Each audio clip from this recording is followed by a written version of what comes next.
Hey guys, welcome back to another episode 3 of the post-draft rankings. I can't even speak anymore. And today we're going to AFC South. This is the one that I think nearly had the least picks out of all the divisions in the draft. And you can kind of see by the way it turned out, because my number 4 team, which I think had one, if not the least picks in the entire draft, is obviously the Houston Texans. When you trade away your franchise wide receiver for anything less than a first round pick, you're going to be last. Okay, obviously you got David Johnson in return, you got Brandon Cooks, you still have Kenny Stills, you picked up Randall Cobb, you got some guys there, and you gave Laramie Tunsil $66 million, which is the highest ever, and Trent Williams didn't even make that much, but we're moving on from that. You're going to be down low. Their draft as well, they reached with all their picks. I think they got, arguably, from what I have here, I gave them the worst grade out of all the drafts. They got a C minus D at a fucking touch, because they took Ross Blacklock in the first, maybe second round I think it was, and they got Greenard, who I like at defensive end, and Heck at tackle, who I think they needed, because Deshaun Watson threw a touchdown last season getting kicked in the eye, and if that isn't a metaphor for what his entire career is at a fucking team, God I hate Bill O'Brien.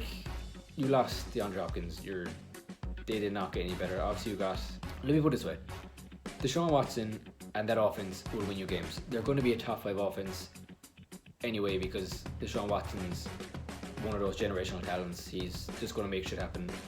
He also still hasn't got an extension when recording this. He got his 5th year option exercise because we're taking our time, as Bill O'Brien said. But he has serious weapons there. David Johnson's the best running back he's ever had. He has Brandon Cooks, Randall Cobb, Kenny Stills. Will Fuller is actually healthy. Cootie isn't bad.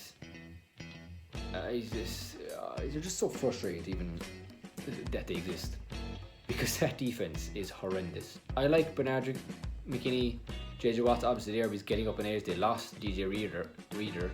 Why is he allowed to be your GM? Everyone told you shouldn't be the GM. Fuck me. That's just.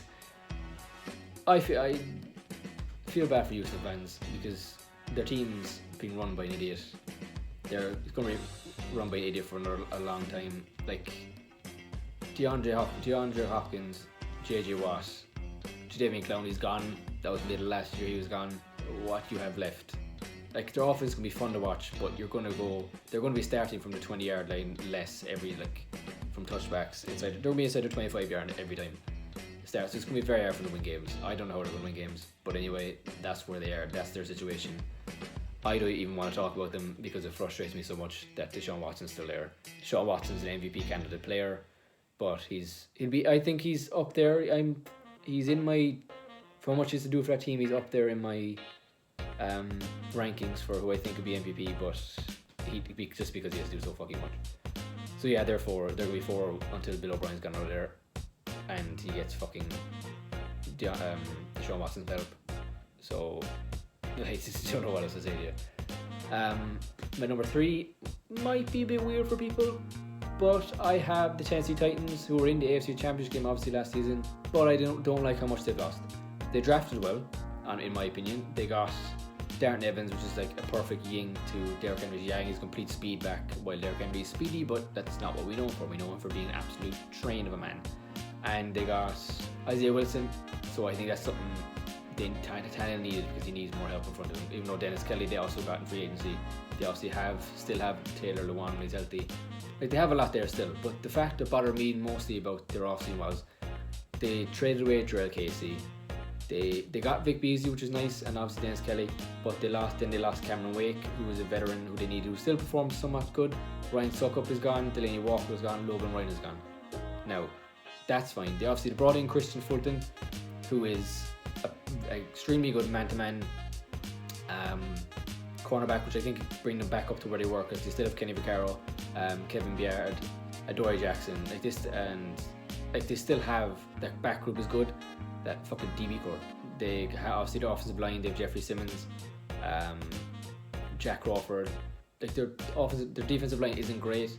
So once again, they're going to be very back end heavy. But I think Vic Beasley helps shore up that linebacker core, if anything. Rashawn Evans is there. Harold Landry, who I love, obviously from Boston College.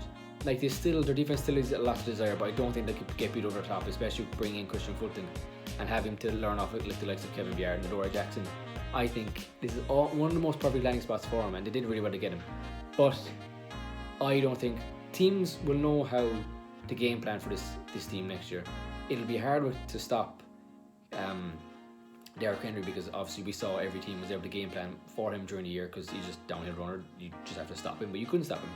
So if he stays healthy, I can see them overtaking my number 2, because obviously they have AJ Brown as a franchise, going to turn into a franchise wide receiver alongside Corey Davis and Adam Humphries. Like, he's there. They've done well to have him, but Tannehill isn't. He proved it last year. If they need their game to just be pass game heavy, if a team can stop the run, like a Washington Redskins or these kind of teams can with these defensive lines, it's not going to work. He's not going to get you over the hill. He's a good quarterback. They paid him a lot, but he's not the quarterback to get you over the hump. And he doesn't have that much talent around him, bar the AJ Brown and Corey Davis, if he decides to show up. And I just don't like where they are. Defensively, obviously, they're not great, but like I said, their DBs will help over the top. But you still teams can run at them very easily. You can get short slants are becoming a thing more and more every season. This this middle pass game is just going to be a lot more. It's going to be hard for them to see them stopping it.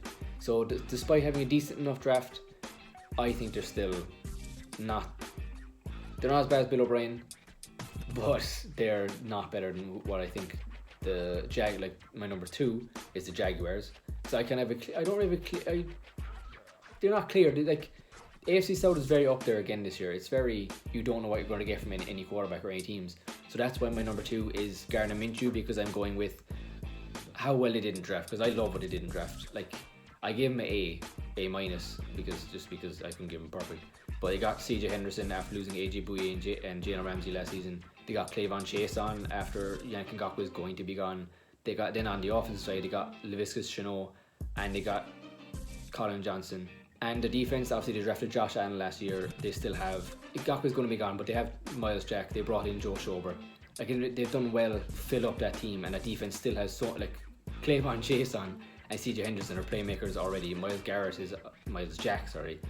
is a solid middle linebacker all the time. And then you have Josh Allen, who we saw last year has the potential to be a top pass rusher in the game, and he can drop into coverage. He's good at following the ball. But then the offenses weren't getting this from. They got rid of Nick Foles, so they have a clear number 1 quarterback in Gardner Minshew. It's not going to be Joshua Dobbs. They drafted Jake Luton, but doesn't matter. He has Chris Conley, DJ Chark, D.D. Westbrook, Keelan Cole, Laviscus Chenault, and obviously they brought in Tyler Eifert. Like, they use so much speed and good hands on the offensive side, and you have Leonard Fournette, who can perform if he wants to, if he's still there. So they'll be very one-dimensional if they lose him, but if they lose Leonard Fournette. But I think there's so much potential in the offense, and you saw Gardner Minshew. He makes good throws. He's not careless with the ball, as much as his persona seems you think he would be. He's not very careless with the ball. So I think they have the potential to be probably a wildcard team, because I don't see them passing the Colts, who's my number 1.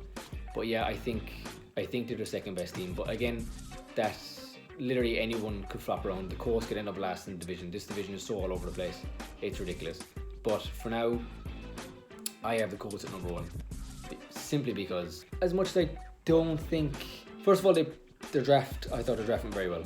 Obviously, because this is the team that took a chance on my favourite college player of all time in Jonathan Taylor, running back from Wisconsin. But they also drafted Michael Pittman Jr.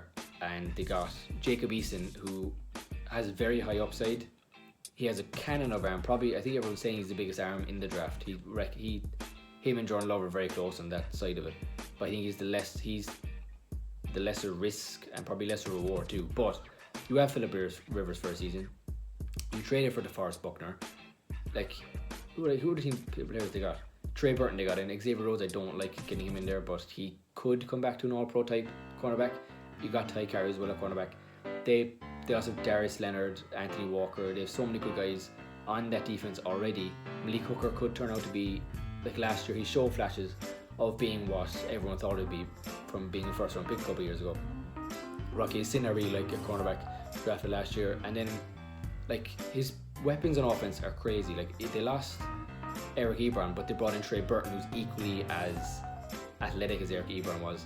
They have Jack Doyle, who's a solid, trustworthy receiver at tight end. Then you have T.Y. Hilton. You brought Michael Pittman Jr., who can be a perfect number 2. He's going to be another deep threat alongside the likes of T.Y. Hilton. They have Zach Pascal. They have Paris Campbell, who's got speed threat, that underneath speed that the likes of that team hasn't had for a long time. So I think for me, they look like a clear number 1. Not even clear, because like I said, this entire, like, Philip Rivers could have fucked this whole thing up, first of all, because we don't know what he is, because last year he just seemed completely out of sorts. He didn't know what he was doing. Now he's stepping in straight away being a starting quarterback, despite Jacoby Brissett being decent, obviously not being a Super Bowl quarterback, but being decent for them. And like Jacob Eason, like, I think Jacoby Brissett will be a free agent next season, and so like Philip Rivers is probably going to retire, because he just signed a 1-year $25 million contract or whatever it was with them. But yeah, so like Jacob Eason, it's nice to have that guy groomed for another season till he has to step in. And then obviously everyone knows about their backfield. They have Marlon Mack, they have Naheem Hines, they have Jordan Wilkins, and now they brought in Jonathan Taylor, who's arguably has better talent than all of these guys put together, bar maybe Marlon Mack. But it's the offense is set up. All these offenses are set up, actually, bar the Titans. Titans probably have the worst offense of all these teams, at least the worst offensive upside. And obviously the Colts have probably the best offensive line in the league. But I trust their coach. I trust Frank Reich the most out of all these coaches, especially not Bill O'Brien. That's going to be a recurring theme. I hate Bill O'Brien and what he's doing to that franchise. But moving on. So I think they are my number 1, unless something, like I said, all of these teams have one factor that could fuck them up. The Texans is if Deshaun Watson gets injured or he can't keep up with how bad that defense is. The Tennessee Titans, Tannehill is easy to game plan for if you somehow take Derrick Henry out of the game. And that defensive front is going to be able to be run all over. The Jags, you have that defense with Ngakoue probably being gone, or Fournette being gone, or Minshew. Like, I trust Minshew enough. And the Colts, then it's Philip Rivers really, or those DB cores that they have that has been overperforming the last couple of years. So yeah, that is my rankings for the AFC South, which is number 4. I have Deshaun Watson and the Houston Texans. At number 3, I have Derrick Henry, Tannehill, and the Titans. At number 2, I have Minshew and the Jags. And number 1, I have Philip Rivers, and who sounds so weird still, and the Colts at number 1. So tune in the next day for what my last rankings of the AFC, which is the AFC West. So peace out.